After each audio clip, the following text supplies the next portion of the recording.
Uh, Alrighty, I'm here to talk about our number one sponsor, Nut Care. And I'm not going to go through our normal spiel about their Bare Nuts hair removal cream, even though it's been voted number one by Men's Health magazine.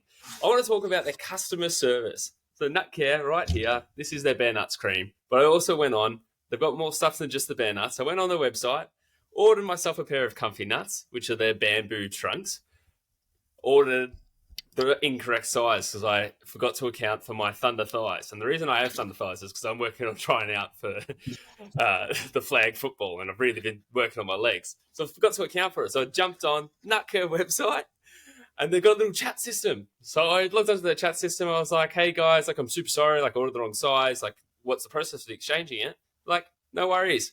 Is same address. They posted the next size up, no dramas, and they said, you know what? Keep the smaller size. Give them to a friend. So with service like that, Any Given Sunday is proud to be sponsored by Nutcare and is offering our listeners 10% off their orders by using promo code Any Given Sunday at the checkout, and all discounts will be applied. So Nutcare, essential grooming for men, Bare Nuts hair removal cream, voted number one by Men's Health magazine. It's revolutionizing male grooming for men. Tell you what, mate, can do an ad read. And look, when you said you were going to be using props, I was pretty excited. I wasn't sure where you were going to take it, what props you were going to bust out. Maybe a little prop down there, but nah, that's good. Good to see the tube in real life. Great read. Yes. Yeah, well, I was thinking maybe actual Bare Nuts, but just the tube is fine. It's not funny when you have to explain the joke.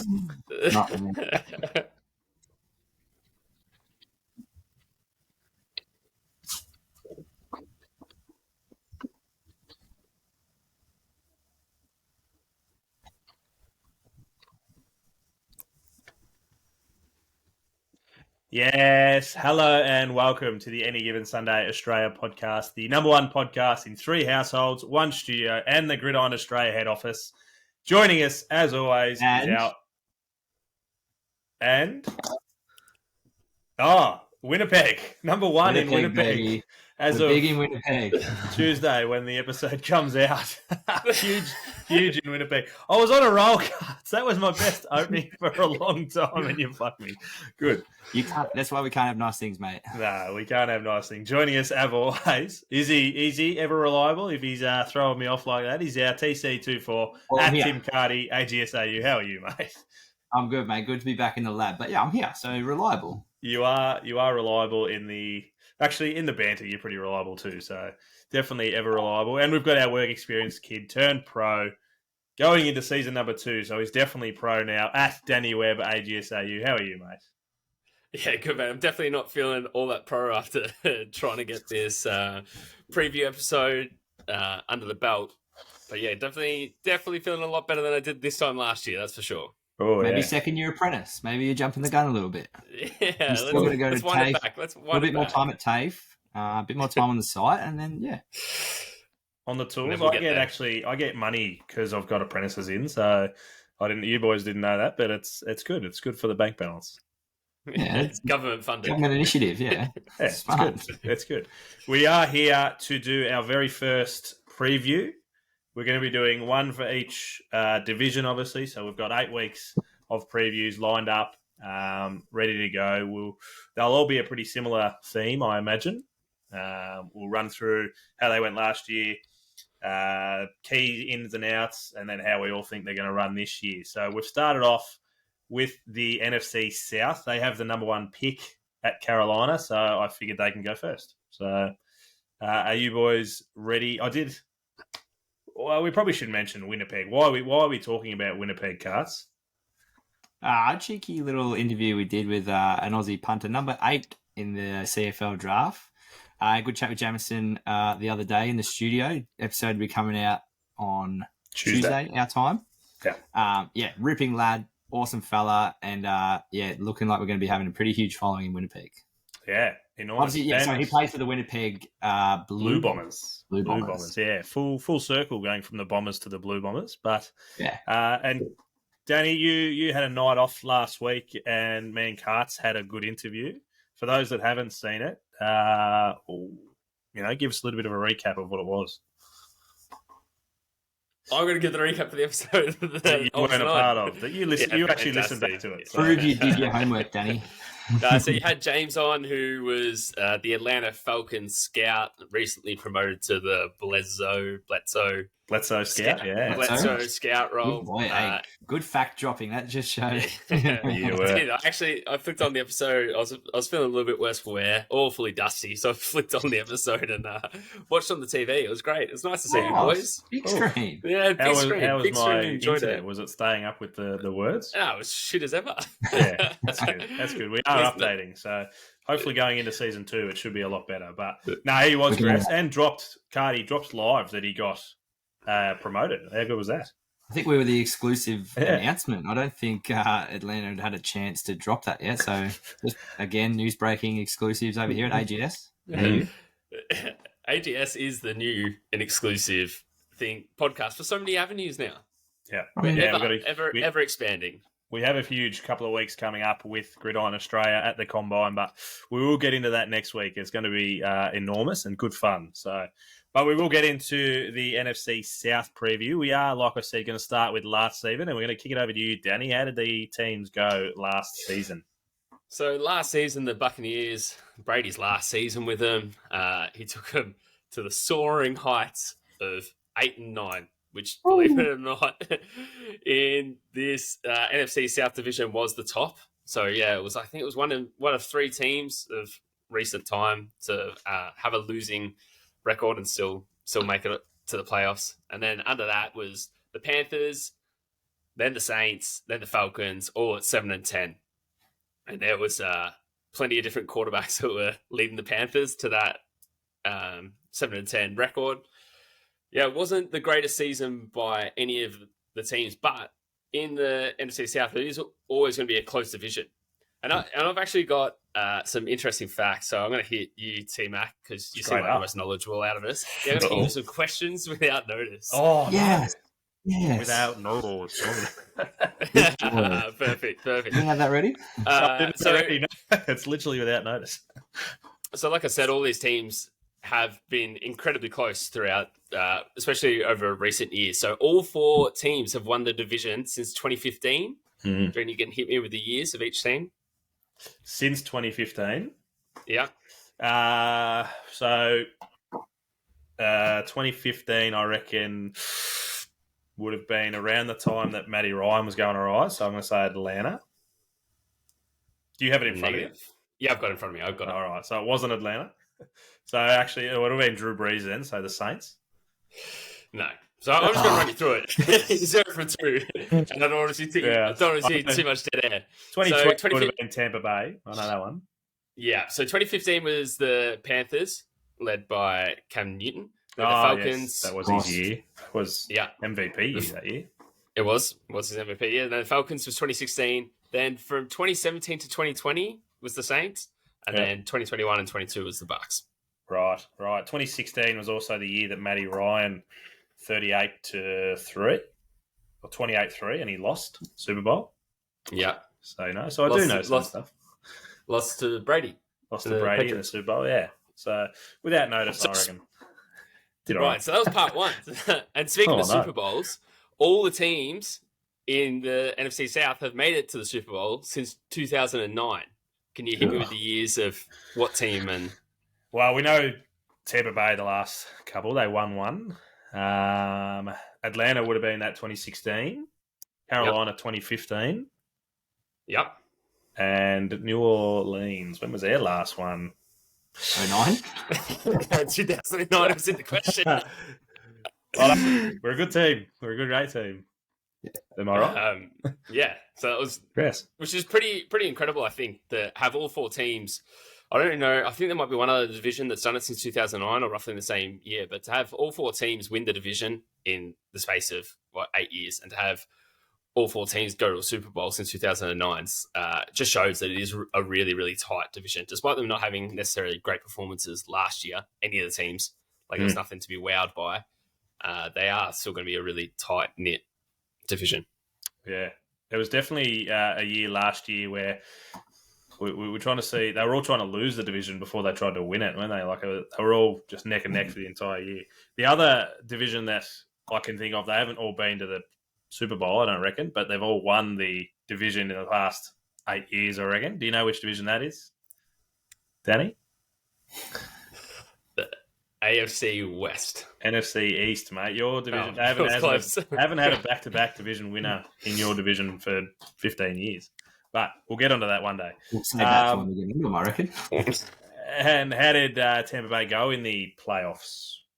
Yeah, so Tampa Bay, they ended up going down to Dallas in that wildcard playoff game. So that was 31-14. So Dallas did it relatively easy. It wasn't Brady's greatest end to a season. And it didn't really come to a massive surprise that he was probably going to look to retire at the end of it because it is his second retirement. And this one, he said it was his retirement for good. But leaves the door open for an exciting next season for Tampa Bay. Yeah. Leading straight into Cardi, you've got some key in and outs for each team. Oh, I do. All right. Would you like to start with the Bucks? Sure. I feel like it's a nice little lead. Yeah, they won the division, so let's start with them. Obviously, you've touched on Tom Brady being the main one that's left, but just looking at, and this isn't everyone, but just the key departures. Got a list of over 21 names. I'm not going to go through them all, but it's names like Brady, Fournette, Julio Jones, things like that. So 21 guys moving on from that roster. Baker Mayfield's come in as QB1, so probably the biggest name to come into the team. And then at the draft, what did they have at the draft? They've got Kalijah Cansey with their first pick. He is a defensive tackle. Cody Mouch, I want to say Mouch, lineman from North Dakota State. And Yaya Debe, defensive end from Louisville. So there's a few names there. But I think the big thing that stood out for me was the 21 changes. It's a big exodus, isn't it? The exodus of key departures, like key additions. You're looking at sort of 8 that have come in and then the draftees. But yeah, I just feel like 21, that's a lot of personnel change. And obviously, like, they did a bit of topping up when Tom came in because they were in that Super Bowl window. So a few vets and things like that. So naturally, there's going to be guys moving on, retiring.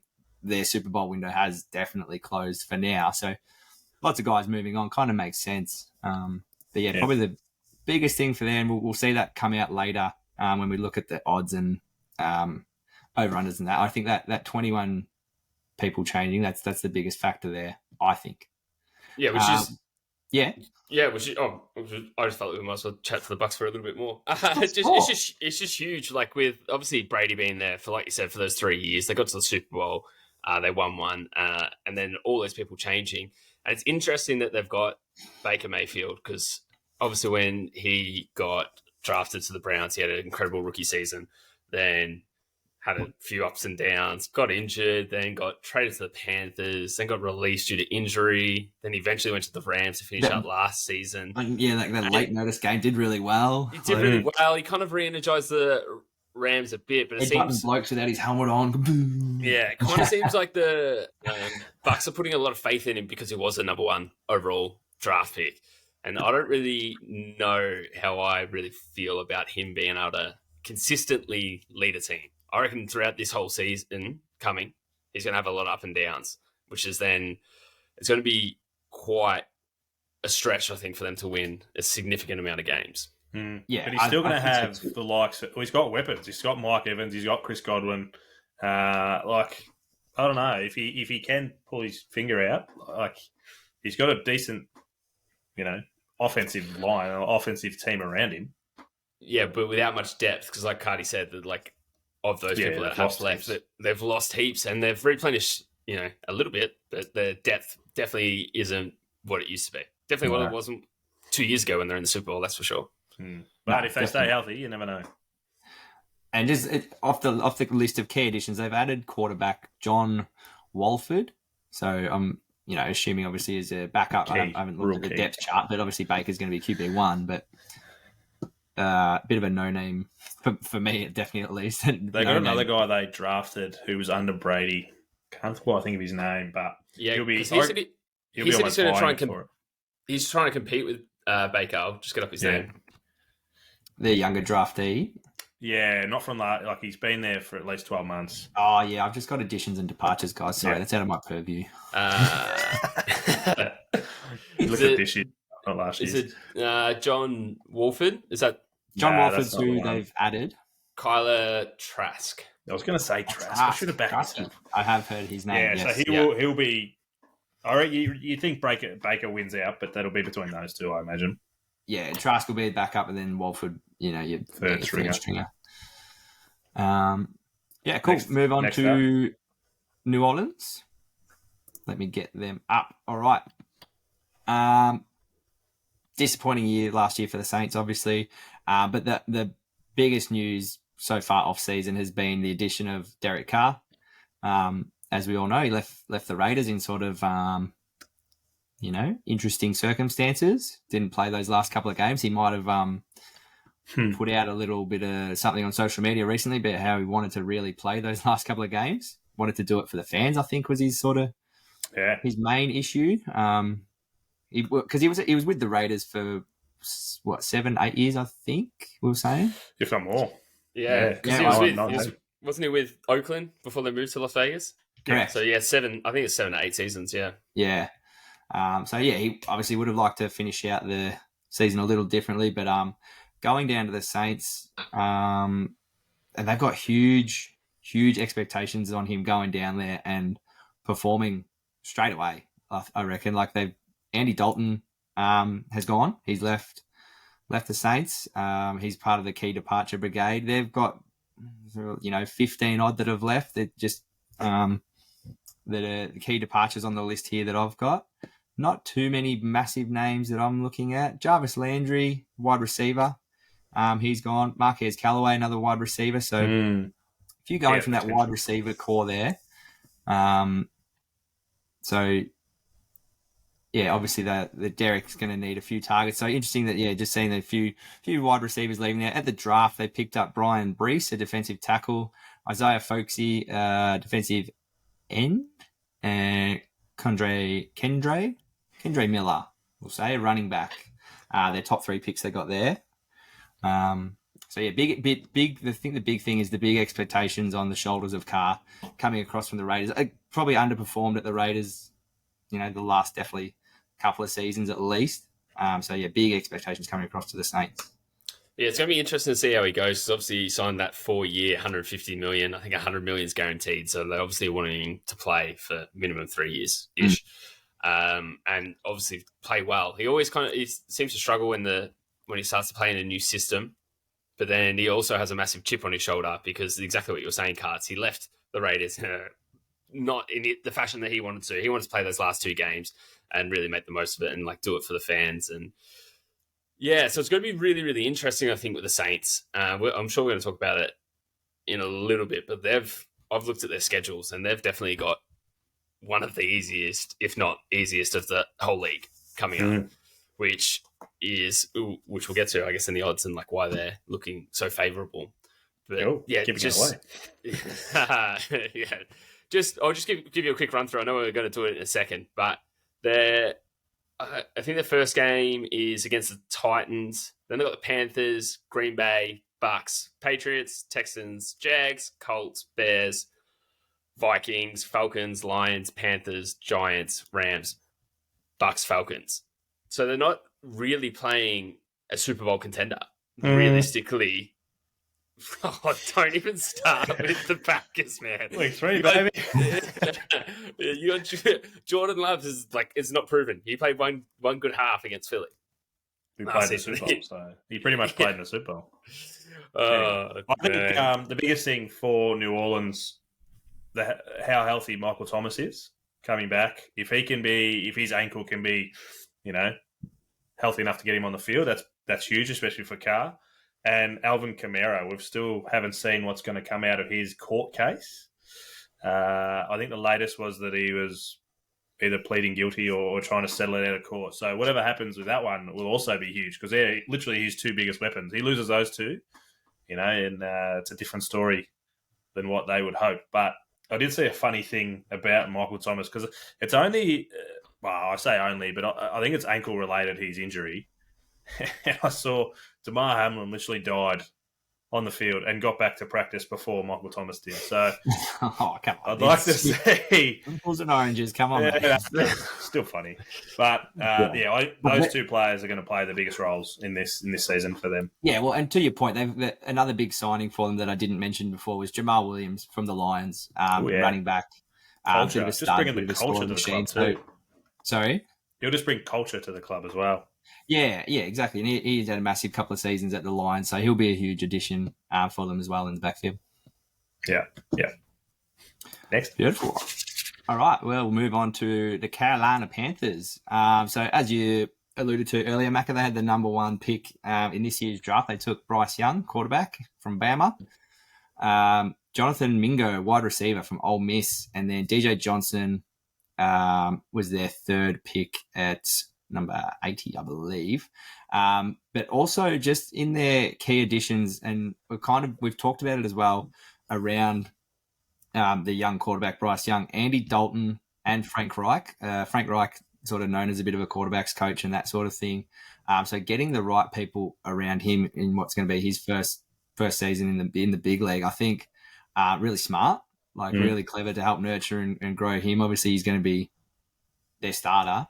They're investing a lot in him. They've moved on Sam Darnold, PJ Walker from that quarterback position. So I think big brain, big smart play, getting those guys in around him. I think expect to see a bit of improvement definitely for the Panthers next year.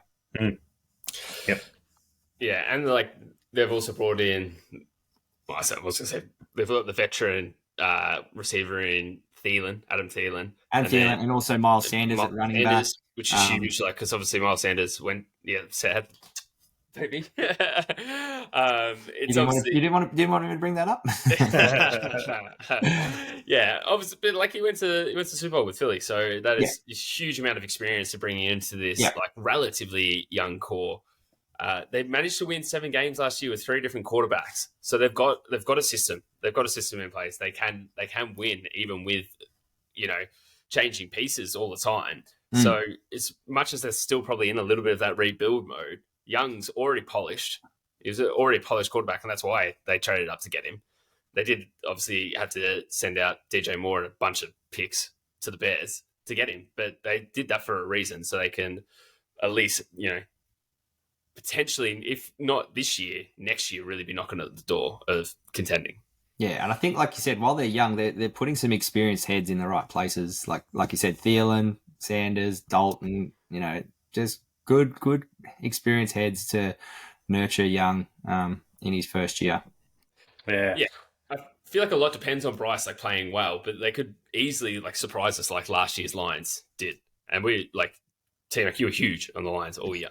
And I really reckon what the Panthers have built this offseason almost could be doing a similar thing. So I reckon they could start knocking on the door next year, and then the year after is probably going to be more likely that we're actually having a discussion of how deep they potentially could go. Is Hard Knocks there this year? Funnily enough, I think it's actually I'll speak to what I back at the Lions. Rumors of going to, which makes sense, New York Jets. Well, they can force them, can't they? Because a few teams are sort of... You can't say no. But yeah, New York Jets, possibly. They've said openly that they don't want it, but... Yeah, too bad. So I think you said the Lions, but I think more following the Jags kind of progression. That'll be where we're following these guys. So this year, like you said, I reckon they're going to knock off a few teams and be quite successful, more successful than what we think. I don't know what the unders overs is, but I'm already going overs. So rumours are that they're not going to come out and say that he's playing shit, but they're just talking up Bryce Young so much already, and just that his brain is bigger than what everyone thinks as well. So yeah, I think following the line of the Jags and knocking off a few teams this year, and then next year they're really going to be. I wouldn't be surprised if they try and get in a few more talent around him to really push up next year. But yeah, I reckon they'll go better than what expected this year. Yeah, and the first 6 games are relatively tough, especially for a rookie QB. Because they're not talking about starting Andy by any means. But then, so you've got the Falcons, Saints, Seahawks, Vikings, Lions, and Dolphins. Like a few of those games are definitely going to be tough wins. Defense games too. Dolphins, Lions. Especially the other one. Yeah, Vikings and Seahawks. Like they're incredibly tough matchups, especially for a rookie QB to be going into. So it's got to be interesting to see how they go. I reckon they might struggle for the first, 5 or 6 games and then really pick it up towards the end of the season. Mm-hmm. Yeah, well, and the exciting thing is NFC South is so wide open. Well, it was last year. Like you can take it out with a losing record. So yeah.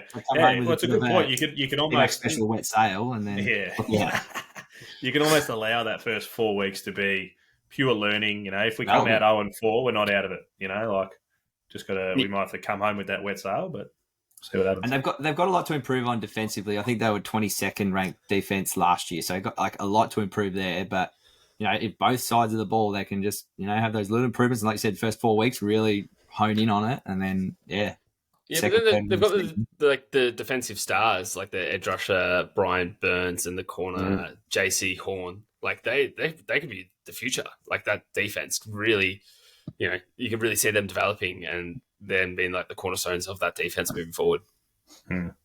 Yep. Beautiful. Lucky last, we got to the Atlanta Falcons. Friends of the show. We got here? The Atlanta Falcons. Couple of key departures. Marcus Mariota, quarterback, gone. Bird, Zacchaeus, both wide receivers gone. A couple of tight ends have left as well. Frisker and Pruitt.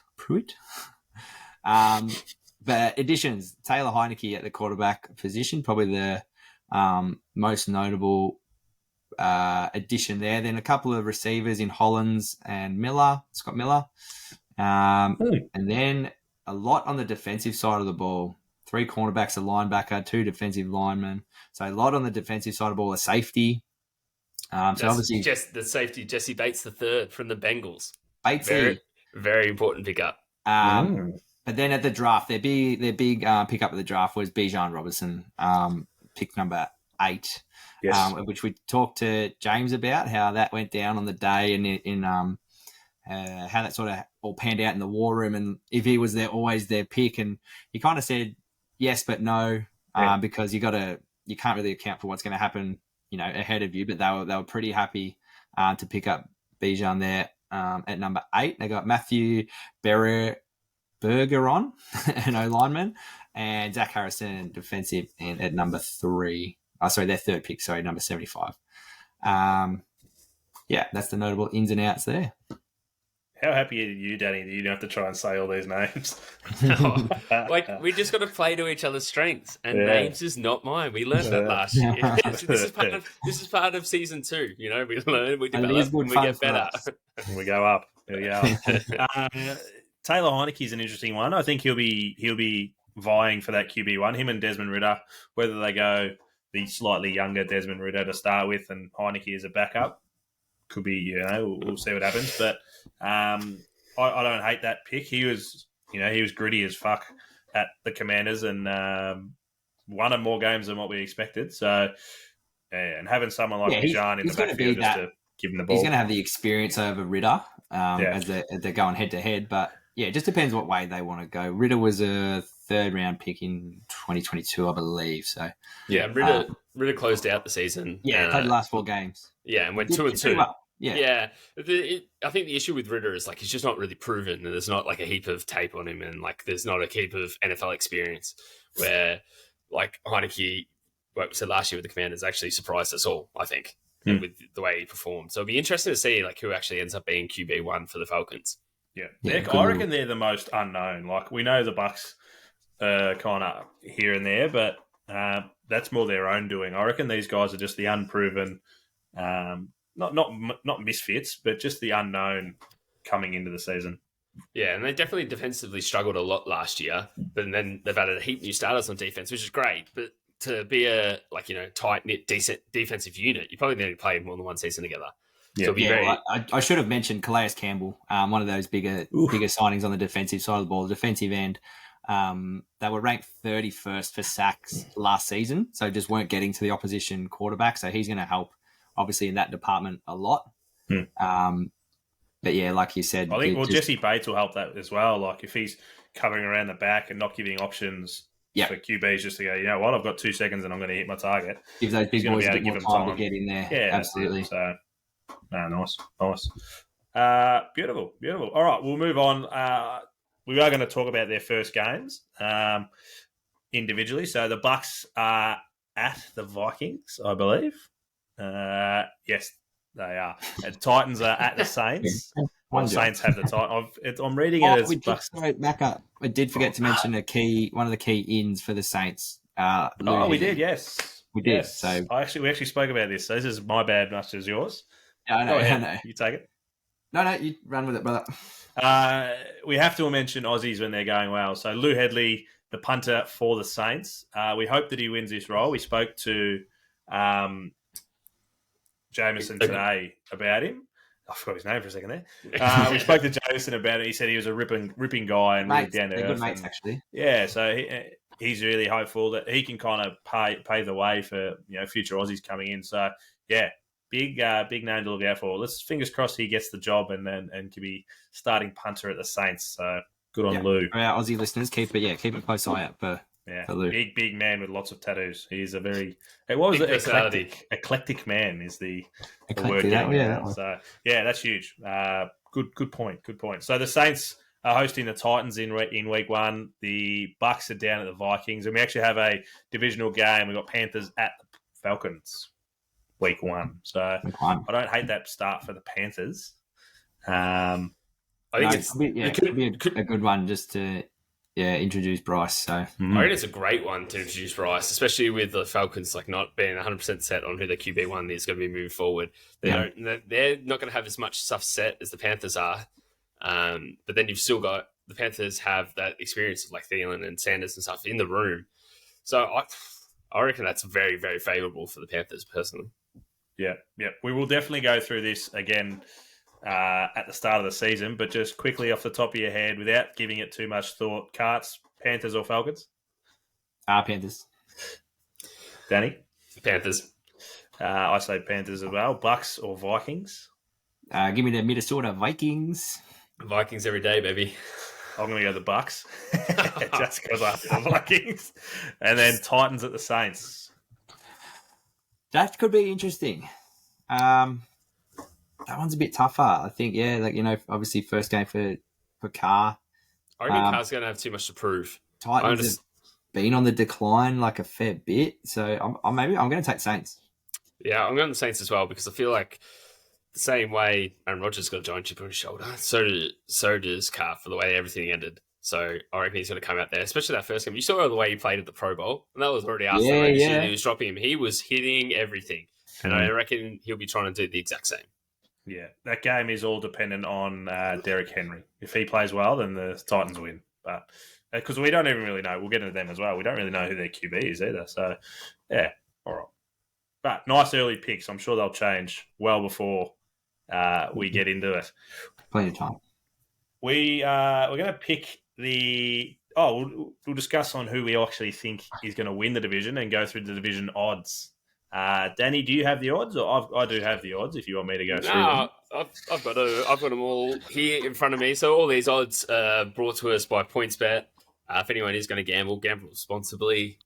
So for the division, for the overall winner of the division, the Saints are favoured at $2.10, which is pretty short odds. Surprising for this next one for me is the Falcons.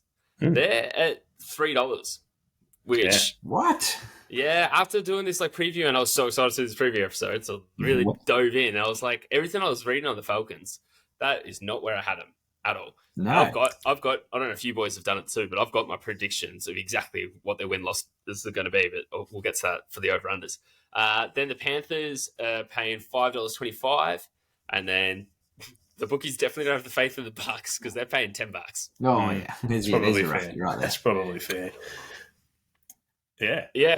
That is a bit of a shock. I didn't look at these before just now, and that is a bit of a surprise. I'd have the Falcons and the Panthers a lot similar, I reckon. I'd have them a bit closer. Saints, I probably clear out in front. Yeah, I think if you have the Panthers and the Falcons, probably both around the $5 mark. I've got the Panthers sitting higher personally in my books. But yeah, for the Bucks, knows something that we don't know. Well, yeah, that's the thing. The bookies, they tend to kind of have a better idea than we do, than us regular old punters. But yeah, $3 for me is far too short for the Falcons, so I wouldn't be touching that at all. Because then even if you go down, so the next thing was whether they're going to make the playoffs or not. The Falcons are paying $2.20 to make the playoffs. So if they're only paying $3, to become the divisional champs, well, you're guaranteed in the playoffs then. Yeah, which is crazy. Yeah, that's true. Interesting. A lot to think about there. But they're also, I've got that as well, that you don't know. Yeah. Especially coming off last season being a 7-10 and so tight. Like, they're not making a 7th or 6th spot, are they? No, not at all. But I think just how close it was and literally one game separating all of them. Yeah. Is obviously what's throwing the odds into it. Making it so interesting there. But do we want to do our predictions for who we think is going to take out the division? Yeah, let's go. Is anyone not going the Saints? No, I think the Saints are probably the clear favourites. Yeah, so to hit that at $2.10, easily doubling your money. I think it's a relatively safe bet. Now, before we go through the win-loss, have you boys done your predictions of what you think the win-loss is going to be per team? I just went the over-under. I didn't go the exact. Okay. I can give it to you quickly, though, I reckon. Yeah, do you want me to go through mine first? Will that help you? That will. So, I went through them all individually and looked at what they did last year and what they're potentially going to do and what they've added. So for the Saints, for the Saints, for what they're for being 7-10 last year, I reckon they're going to flip it. I reckon they're going to be 10-7 because I looked at their schedule and like I mentioned earlier, that is a very, very easy schedule. Not playing a Super Bowl contender, realistically. Yes, Macca, that includes the Packers. They're not there, mate. So I just really thought they've got everything almost handed to them to go on a bit of a winning streak, and hopefully Carr and can bring some stability to the Saints, which I feel like will be much needed. So that hopefully we'll be able to carry them to a winning record. So obviously I've got the Saints taking out the division and them at 7-10, and then second I've got the Panthers at 7-10 once again. So 7-10 last year. I reckon they're going to be 7-10 again. Like I said at the start, they're going to have a really tough start to the season for those first 6 games, and they potentially could go 2-4 for those first 6, and I wouldn't be surprised. But I reckon by the end of the season, they'll start getting a few things together. So for them to only win 5 more for the rest of the season, probably not that out of the water. And then after that, I've got both the Buccaneers and the Falcons at 5-12. I just feel like with their schedules, everything they got going on, not knowing exactly what QB is going to be there, not having that consistency, I just feel like neither of those teams have improved. I reckon the other 2 teams have improved too much, and they're going to be playing each other twice each throughout the year. I reckon the other 2 teams have improved, and with the Falcons and the Buccaneers, the Buccaneers have gotten worse because obviously they don't have Brady. Any team that doesn't have Brady anymore, you're obviously going to decline because it's Brady's greatest play the horse. Anyway, let you keep going there. That's good.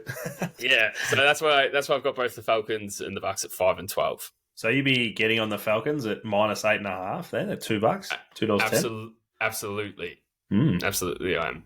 That's Cardi. Go ahead. I was pretty similar. I've got the Saints at 10-7. So I took them at the overs. I took the Falcons at the unders. I've got them winning 6. Sorry, a little buzz. Panthers, I took the overs. I've got them winning 8. I reckon they're going to win 8, and then the Bucks 5. Took the unders on the Bucks as well. Yeah. So as far as the over/under is concerned, the line for the Saints is 9.5 wins. Yep. The line for the Falcons is 8.5. Panthers 7.5, and Bucks 6.5. So my predictions were slightly off because I did my prediction as well, actually, before looking at the odds. But yeah, if I was going to go, I'd definitely go the Saints over the 9.5, Falcons 100% under the 9.5. 8.5, because that's a $2.10. Like, that is juicy. The Panthers, I'm going to go over because I said 7 wins, but when the line's at 7.5, get around them. I kind of want Bryce Young to do well, so I'm going to get around it, and that's at $1.77. And the Bucks, Yeah, under 6.5 at $1.63. Yeah, so ours work out being the exact same. I'm probably not too dissimilar. I'm not as bullish on the Saints as you boys because I really think it comes down to Michael Thomas and Alvin Kamara, whether they do, if they play and play well, they could be 11 or 12 wins. I think you said 12 and 5, didn't you? Did you? No, 10. He said 10 and 7. He said 5 and 12 for the losing record. 5 and 12, yeah. So, they could, they're game changers that could turn those 2 or 3 losses into wins. But, if Alvin's gone for most of the season, I reckon they could go back to being, a 5 or 6 winning team. Like, even with Carr, you still need your weapons around you. You've got Olave, but, I'm not as big on the Saints as you boys are. And I reckon the Falcons, I'll probably be bigger on the Falcons than you guys are. Just Bijan, I reckon he's going to have that first year bump, just really have a big year, a Saquon Barkley type first year. So I reckon that 8.5, I'd still probably go the unders, but I reckon they'll be closer to that than 5 and 10 or 5 and 12. Panthers is about right, and I reckon the Bucks, you go on the unders on the Bucks every day of the week. So slightly different to you, but pretty similar. Yeah, you're leaning more towards what the bookies are saying, where I kind of went a little bit more down the harsher side of things. But yeah, when it's just hard for me, like looking at the schedules and like how I ran through the Saints' schedule before.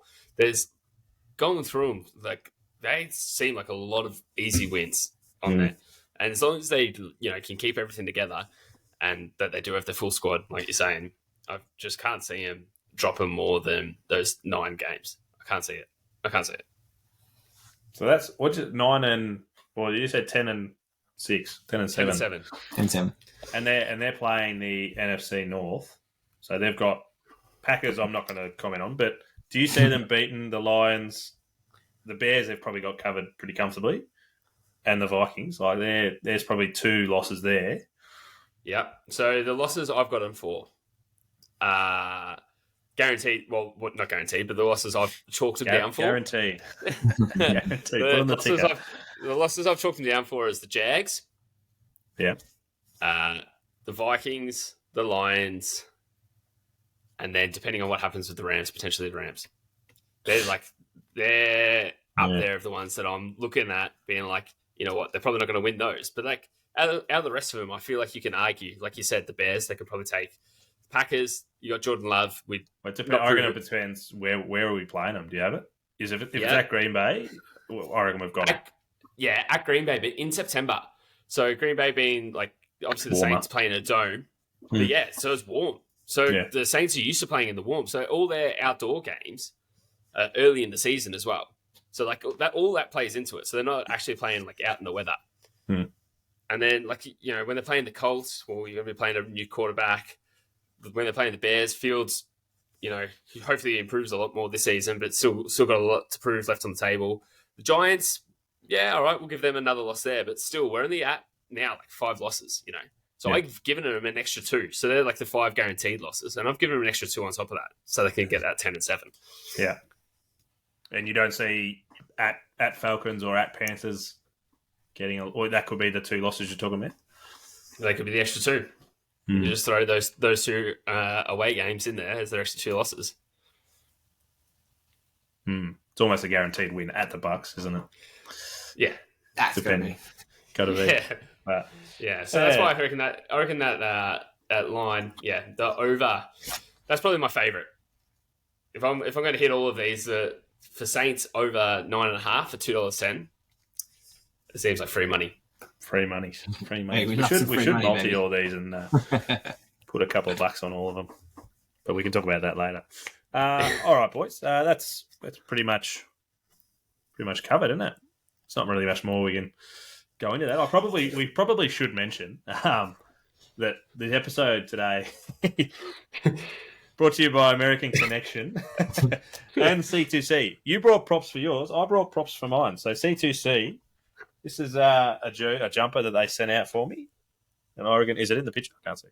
Yeah. Oregon Ducks. Awesome gear, C2C. But both of them are 10% off with any given Sunday as the code. So go check them out. My team, were they the Ducks? Yeah, you are a Ducks, aren't you? Yeah. What are you doing with your jumper? That one's it was in the mystery box, wasn't it? That was a mystery box one. I got that one. I got a... Beautiful. Send it down my way. Nah, that is way too small for your big pipes, mate. I'll tell you that much. Fair enough. I was expecting more. No argument. No argument. Yeah, great. So we're going to do this every week. Yep. Probably the next for the next 8 weeks. We'll do a. Do we want to pick which one we're going to do next? I picked today's one. Each Friday. Yep, every Friday this will come out. So just try and keep it nice and consistent. Correct. Do we want to pick who we're doing next week, or are we going to talk about it afterwards? I want to put you on your spot. You're the boss. No. I picked today's one. I have to pick every week. It's like picking dinner every night. I hate picking dinner every night. So let's go the NFC South. We just did the NFC North. Let's go the NFC South. Let's keep it nice and local. We'll make our way through it. I like it. Can you boys pick any of the teams in the NFC South? NFC South. We just did it.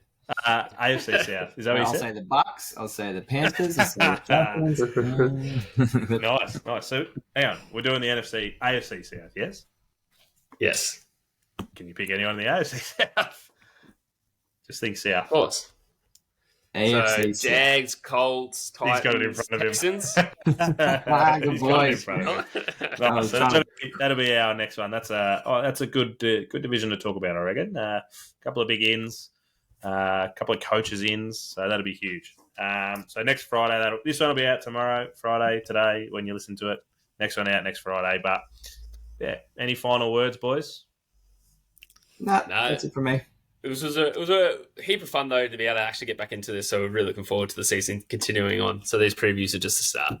Yeah, but it's just literally the tip of the iceberg of getting back into it, and they're starting to roll. We're only 6 weeks away from preseason games, which is a bit weird to start talking about that, which is good. So yeah, all right, a lot of huge things coming up. Like we said, Gridiron Australia next week, combines. The search.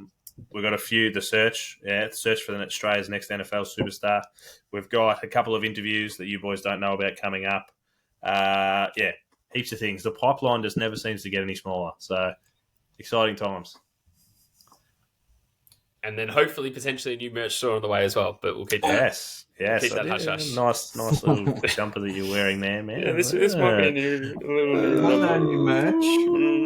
More merch. Anyway, that's... There's more excuse to watch on YouTube for those who are just listening. Exactly Pop right. on the YouTubes and you'll get to see it. Yeah, give us a like, subscribe, follow. Any Given Sunday, Australia podcast, everywhere.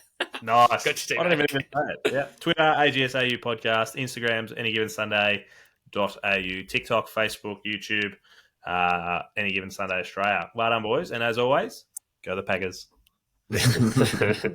Boom.